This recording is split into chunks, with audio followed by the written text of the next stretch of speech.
आप देख रहे हैं इंडिया टाउन न्यूज, भारत की बात। नमस्कार, आप देख रहे हैं इंडिया टाउन न्यूज। मैं हूं आपके साथ दिवाकर। आइए आज के इस सेगमेंट में बात करते हैं मोदी सरकार के तीसरे कार्यकाल के पहले बजट सत्र की। जी हां, मंगलवार को मोदी 3.0 का पहला बजट सत्र वित्त मंत्री निर्मला सीतारमण ने संसद में पेश किया। इस दौरान इस बजट सत्र 2024-25 में मोदी सरकार ने गरीब, किसान, महिला, युवा समेत देश के विभिन्न वर्गों के लिए बड़ा ऐलान किया है। इसके अलावा बिहार और आंध्र प्रदेश राज्यों को भी इस बजट सत्र में बड़ी सौगात मिली है। केंद्र सरकार ने इस बजट सत्र में बिहार को रोड इंफ्रास्ट्रक्चर के लिए 26,000 करोड़ रुपए का स्पेशल पैकेज दिया है। वहीं आंध्र प्रदेश को भी 15,000 करोड़ रुपए की अतिरिक्त राशि का ऐलान किया गया है। इसके अलावा इन दोनों राज्यों को स्पेशल पैकेज मिलने पर अब राजनीति भी शुरू हो गई है। आइए आज के इस सेगमेंट में आपको विस्तार से बताते हैं कि केंद्र सरकार ने बिहार और आंध्र प्रदेश को क्या क्या स्पेशल पैकेज दी है और क्यों दी है।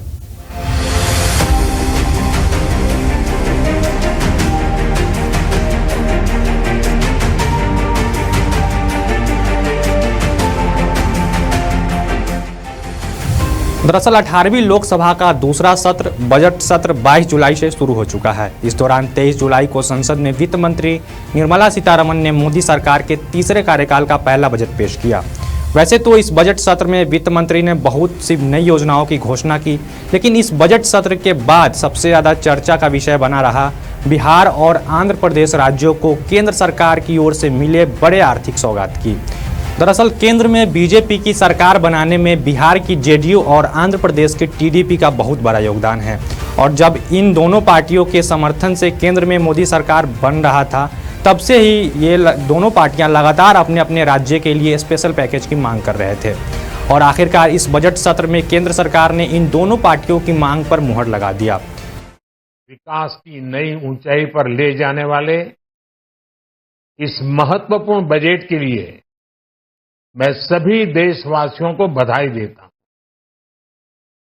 वित्त मंत्री निर्मला सीतारमण जी और उनकी पूरी टीम बहुत बहुत बधाई की पात्र है। साथियों, ये बजट समाज के हर वर्ग को शक्ति देने वाला बजट है। बजट सत्र 2024-25 में केंद्र सरकार ने बिहार को 26,000 करोड़ रुपए की स्पेशल पैकेज का ऐलान किया है। इसके तहत बिहार में Patna Purnia expressway, Buxar Bhagalpur expressway, Bodhgaya Rajgir, Vaishali Darbhanga expressway का निर्माण किया जाएगा। इसके अलावा बक्सर में गंगा नदी पर 2 लेन पुल भी बनाया जाएगा। साथ ही केंद्र सरकार ने काशी की तर्ज पर बिहार के गया में विष्णु पद मंदिर और महाबोधि मंदिर कॉरिडोर का निर्माण करने का फैसला किया है। इस बार के बजट में हम प्रधानमंत्री जी को, गृह मंत्री जी को और वित्त मंत्री जी को धन्यवाद देते हैं कि जो हम लोगों के इश्यूज थे, जो कंसर्न थे, उनको एड्रेस किया गया है इस बजट के थ्रू। खास करके जो फ्लड का इशू है, पूरा उत्तर बिहार का आपको हर एक साल फ्लड आता है, हजारों करोड़ हम लोग का लॉस होता है। पहली बार बजट में उत्तर बिहार के बाढ़ के निदान के लिए एक कंक्रीट प्रपोजल मूव किया है। बहुत खुशी की बात है, हम सबके लिए बहुत खुशी की बात है। और हमने अपने मेडन स्पीच में भी एक मांग रखी थी कि बिहार को स्पेशल पैकेज या विशेष राज्य का दर्जा जरूर मिलना चाहिए। 14th कमीशन के बाद अगर 14th कमीशन की रिपोर्ट जो है उसके बाद विशेष राज्य का दर्जा किसी को नहीं मिला है, और जो यूनियन बजट है वो उसी पे बनता है। तो विशेष राज्य या विशेष पैकेज सिर्फ टर्म का डिफरेंस है। हमारा मांग था कि बिहार आगे बढ़े, कुछ अच्छी आर्थिक सहायता मिले जिससे हम आगे चल सके, और हम मानते हैं कि आज बहुत खुशी का दिन है क्योंकि बिहार को वो आर्थिक सहायता मिली है। रही थी कि जब तक विशेष राज्य के दर्जे का दर्जा हम लोग को नहीं मिलता, स्पेशल पैकेजेस हम लोग को दिए जाए।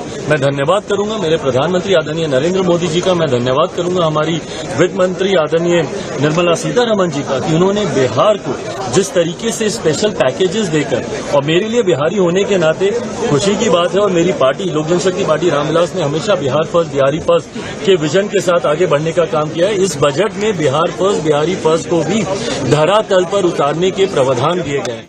इस एमपी का समर्थन बिहारी फर्स्ट, बिहार फर्स्ट और ये जितेंद्र मांझी जी, तो भैया जनता सर्वोपरि है ना, जनता ना भगवान है। आप अभी 15,000 करोड़ रुपया की बात किए तो बहुत क्लियर है। विशेष पैकेज, विशेष राज्य के लिए भीख मत मांगिए। आप मंत्रिमंडल से हट जाइए। पिछले चुनाव में प्रधानमंत्री मोदी जी ने खुद जाके वहां 1,25,000 करोड़ का पैकेज दिया था। तो ये लगातार बिहार के साथ सौतेलेपन का व्यवहार हो रहा है और इस बार भी न तो स्पेशल स्टेटस का दर्जा मिला, न कोई विशेष पैकेज मिला और जो घोषणा किया गया है वो अगले 10 साल का घोषणा है ताकि अनवरत नीतीश जी इसको सपोर्ट करते रहें, सरकार चलाते रहें, बाकी कुछ नहीं। आप रूटीन चीजें कर रहे हो, बता रहे हो कि बड़ा बहुत। आंध्र और बिहार का नाम लेने से बिहार की हकीकत नहीं बदलेगी। हमारे जदयू के साथ ही मुझे अफसोस है, विशेष राज्य के दर्जे पे तेजस्वी जी के साथ नीतीश जी कितने वेग से खड़े थे, आज आप एकदम सिटपिटा गए। ये उचित नहीं है। विशेष राज्य और विशेष पैकेज के बीच में या नहीं, दोनों चाहिए।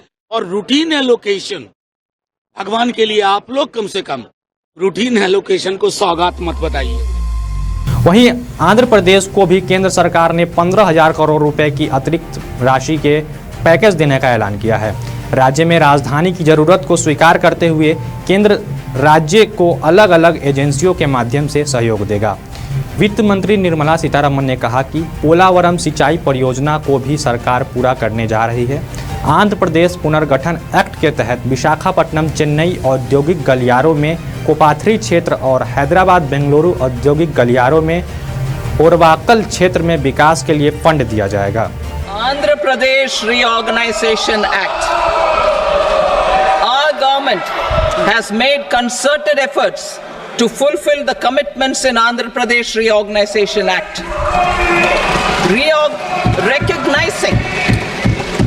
Recognizing the state's need for the capital, recognizing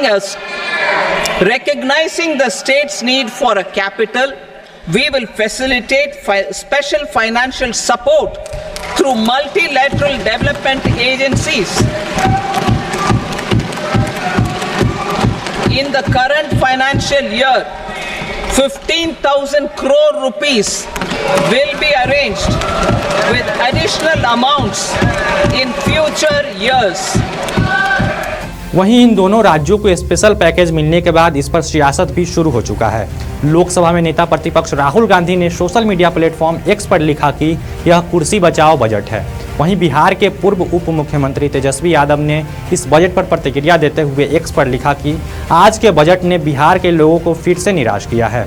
Bihar को प्रगति पथ पर ले जाने के लिए एक रिवाइवल प्लान की जरूरत थी और इसके लिए विशेष राज्य के दर्जे के साथ विशेष पैकेज की सख्त जरूरत है। इसके अलावा अखिलेश यादव ने भी इस बजट पर प्रतिक्रिया देते हुए सरकार पर जमकर निशाना साधा। वहीं बिहार के अलग अलग पार्टियों के नेताओं ने भी इस बजट पर अपनी अपनी प्रतिक्रिया दी। इसके अलावा आंध्र प्रदेश के मुख्यमंत्री और बिहार के मुख्यमंत्री नीतीश कुमार ने स्पेशल पैकेज मिलने के बाद प्रधानमंत्री नरेंद्र मोदी और वित्त मंत्री निर्मला सीतारमण का धन्यवाद किया। तो हम लोगों ने शुरू से कह दिया था ये या बिहार को विशेष तौर पर मदद करिए इसके लिए। अब उसी में उन लोगों ने कई चीजों का मदद करने का घोषणा कर दिया। तो आप संतुष्ट हैं? कहा था कि भाई असल चीज है कि हम लोगों को जो हम लोग इतना काम कर रहे हैं तो उसमें अगर केंद्र से बहुत सारे चीजों में और ज्यादा अतिरिक्त मदद मिलेगा तो फायदा होगा। अभी तो हो ही रहा है, इसलिए बिना मतलब का लोग। ये बजट पूरे देश के लिए एक संतुलित बजट है जिसमें 4 स्तंभ हैं: महिला, युवा, किसान। ये हमारे जो 4 स्तंभ है, मजदूर। लेकिन बिहार में जिस कहते हैं हम, बिहार में बहार है, एनडीए का सरकार है। बिहार को सुपर पैकेज के रूप में दिया गया। उनको कुर्सी बचाने के लिए जो पार्टी को लेके कुर्सी बचाते हैं उनके लिए बजट है। एनडीए वाला जो है उसका साथ नीतीश कुमार और आंध्र प्रदेश का, उनको सेव करने के लिए, उनको पास में रखने के लिए इसका बजट है। ये इंडिया का बजट नहीं है, देश के लिए बजट नहीं है। आपको बता दें कि 18वीं लोकसभा का दूसरा संसद सत्र 22 जुलाई से शुरू हो चुका है, जो कि 12 अगस्त तक चलेगा और इस 22 दिनों की अवधि के दौरान 16 बैठकें होंगी। इस दौरान सत्र के पहले दिन सोमवार को भारत के आर्थिक सर्वेक्षण को संसद के पटल पर रखा गया।